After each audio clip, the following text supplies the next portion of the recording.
আসসালামু আলাইকুম রহমতুল্লাহি ওবারাকাত। দর্শক, অনেকেই প্রশ্ন করেন, আলেম কাকে বলে?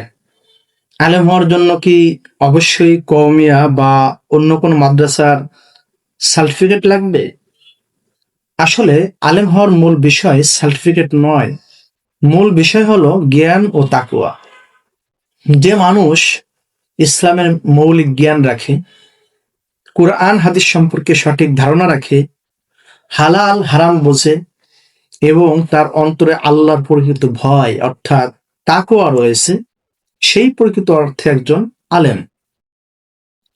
মাদ্রাসায় পড়াশোনা করা অবশ্যই একটি উত্তম পথ, কারণ সেখানে নিয়মতান্ত্রিকভাবে দ্বীনের জ্ঞান অর্জন করা যায়। কিন্তু কেবল সার্টিফিকেট থাকলেই কেউ আলেম হয়ে যায় না। আবার সার্টিফিকেট না থাকলেও যদি কারো দ্বীনের সঠিক জ্ঞান এবং আল্লাহর প্রকৃত ভয় থাকে, তবে তাকেও আলেম বলা যায়।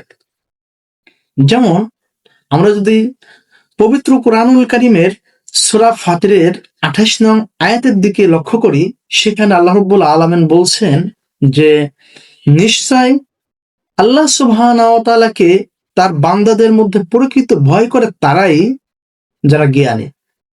অর্থাৎ আসল আলেম সেই ব্যক্তি যার জ্ঞান তাকে আল্লাহ ভীরু করে তোলে।